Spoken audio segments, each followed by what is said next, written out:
I want to emphasize this point, that we are always heard, and we don't have to get it right to have an audience with God in prayer. So we have two root causes of missed dreams. Our obstacles seem greater than our gifts, and we fear our success in an endeavor more than we fear our failure. So let's talk about finding the spark of hope within us and fanning it into flame.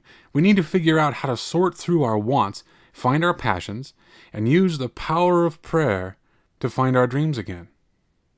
We have to learn how to submit our dreams to God and mix emotion, passion, drive, and effort together again in the pursuit of discovering who we might actually be, regardless of what we may be doing right now. So to get to that place of self-discovery, we need to find the touch point of hope. When we find the spot where hope rekindles into inspiration, when we find the place where we can actually believe, well, then we can begin our journey of self-discovery. But without that foundation, it will be vain laboring. Now, talking about finding the touch point of hope is kind of a tricky business. Each person's situation is so unique that giving the 3 steps towards finding hope is almost impossible, so I won't even try. Instead, I'll take my cue from the Master and share a powerful story of hope with you. So to illustrate my point about hope, I'm going to tell you the story of Casey, a personal friend of my family. Casey was sitting at one of my mom's concerts. She was a lovely young lady. She seemed particularly moved by my mother's testimony and seemed to strongly associated with her life story in regards to her polio and her difficulties growing up. Then, when the concert was over and the hall had cleared out, Casey was still sitting there. My mom went to talk to her and asked her if she needed a ride home, and it was then that she noticed Casey's legs. Casey's legs were severely bent and misshapen, angling sharply to one side and then the other.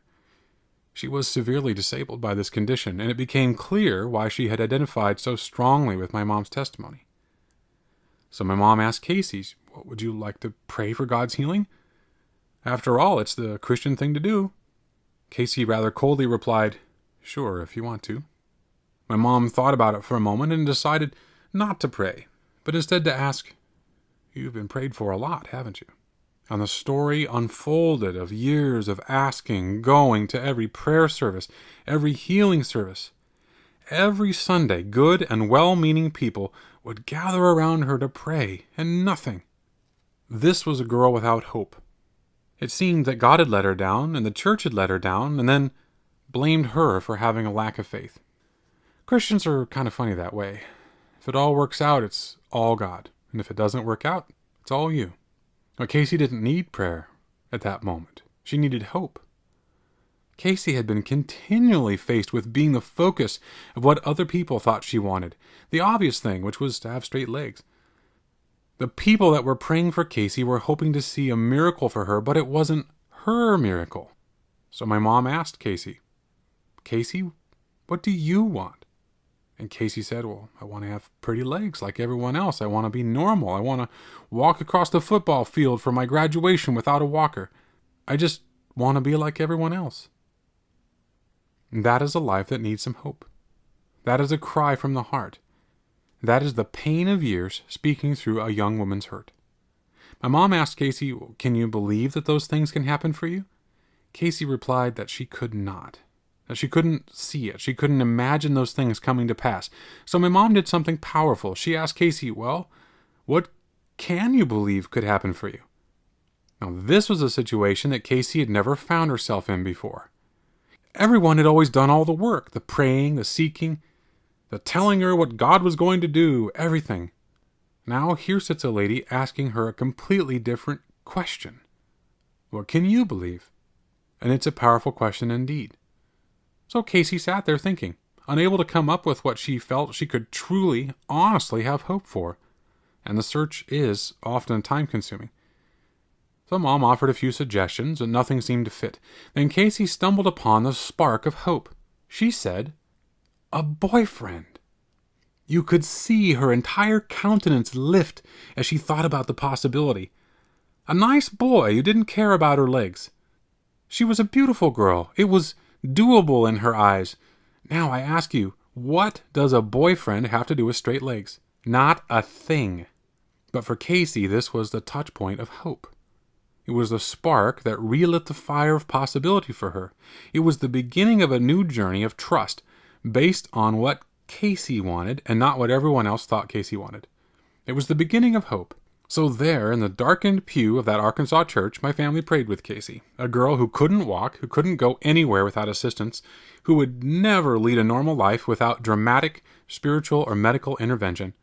And she's asking and believing God for a boyfriend.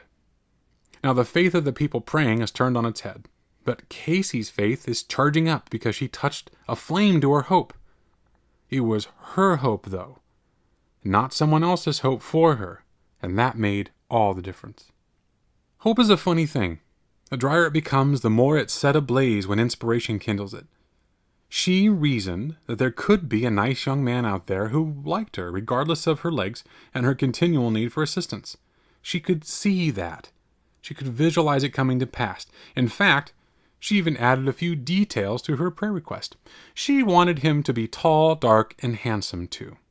Well, why not? This is her hope. It's her faith engaging because of the renewed presence of hope. So everyone prayed, and lo and behold, God materialized the boyfriend right before their eyes. No, it didn't work like that. And it usually doesn't. Instead, Casey would think about her hope. She would grow it and consider it. She would doubt it and decide to believe that it was possible anyway.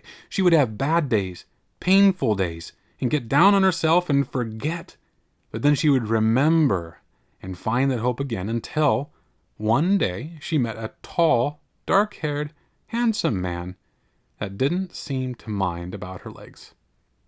Now, without hope, Casey would have never had the confidence to notice this young man. She would have assumed that he wasn't interested in her at all, and she would have assumed that he did notice her legs. But the presence of a strong hope caused her eyes to see possibilities rather than limitations. And because of the strength of that hope, she was able to ask the question, could it be? She was able to see the possibilities and believe that she could be part of the reality. After all, it's what she'd asked for. It's what she'd seen and believed and prayed for. It had been the touch point of hope in her life, which was becoming the foundation of change and which would eventually be the architect of her success. Now, Casey had seen her touch point of hope come to pass through the work of faith. Faith is the substance of hope. But far more than a boyfriend, Casey learned something incredible. She learned about the power of hope, about God's amazing transformation of her perception of circumstances. Now, I want to point out something incredibly important here. God did not change in this work. Casey changed. The opportunities were there before. The obstacles were there before, and they remained. Casey's perception of the reality of her situation changed because of the presence of real hope. So, after the boyfriend, Casey set her sights on the next thing that she could actually believe and see in her mind. She set her sights on that, and she lived herself right into it, but this time she had an advantage. She had already done the hardest part, seeing one thing through to the end. That's why it's so important to start with something that seems to be very small on the surface. It might be huge when you receive it, even though you can only see a small part, like the tip of an iceberg. With a success under her belt, she now had increased faith. Yes, the presence of rational and positive hope led to real and resilient faith, and that faith led to reasonable and planful action. Now, because of Casey's experience, she was able to look ahead and discover the next thing that she could see, that she could believe could happen for her and set to work. And because of her successes, she was able to reach just a bit farther, just a bit higher than last time. So Casey set her sights on straight legs. She could see it now, where she could not see it before. Now the possibility of straight legs was more real to her. And eventually Casey would meet an orthopedic surgeon who would take on the challenge of repairing Casey's legs. Now, Casey did walk across that football field for her graduation to a standing ovation. She did it in tremendous pain, but she did it on 2 straight legs. She was eventually able to walk normally, but it took a lot of work. But in the beginning, it took hope. She asked for a boyfriend, and eventually she received what she couldn't have imagined, straight legs. Now, did she hurt from the surgeries and learning to walk? Yes. It was real life, and real life includes suffering, even in the midst of our dreams. But Casey had learned a valuable tool and how to use it. She'd learned the power of hope. Now, can you see how to use the power of hope in this story?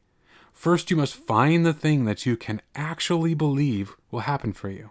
It's not necessarily the thing you want in the end, but it's what you can understand and almost touch in the present. You'll know when you find it because there will be that aha moment, and your body, mind, and spirit will become energized by the thought of it. You've found the touch point of real hope. Now, this isn't an easy exercise. It takes patience, self-honesty, and lots of prayer to discover that true desire.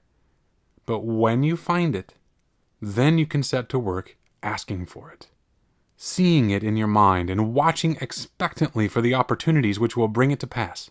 The takeaway today is that the power of hope is there in each of us.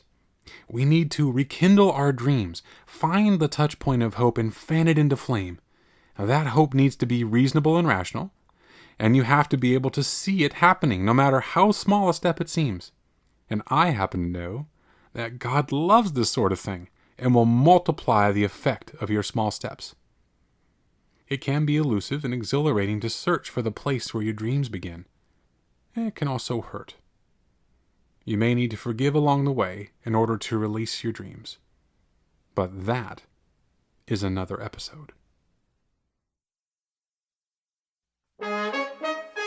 Thank you for listening to Your Hope Today. It is our mission to inspire, inform, and uplift all people with the positive power of hope. If you would like to listen to other broadcasts of Your Hope Today, please visit us at yourhopetoday.com. Your Hope Today is almost entirely listener-supported. If you have been blessed or benefited by this radio ministry, please consider supporting Your Hope Today in 3 ways: your prayers, your presence, and your donations. Please pray for the success of this program, the well-being of our staff, and God's providence in the lives of our listeners and those that need to listen. Please commit to listen regularly to this program. We believe that it is easier to maintain a hopeful outlook than it is to regain one. And finally, if you feel that this radio outreach has benefited you or others, please consider supporting Your Hope Today with a regular donation to keep this ministry on the air and help it to grow into the global outreach that we believe it can be. You can make your donation by visiting yourhopetoday.com and selecting Support YHT on the front page of the site. Thank you for listening. Please join us next week for another edition of Your Hope Today. Until then, may God bring you strength for today and bright hope for tomorrow.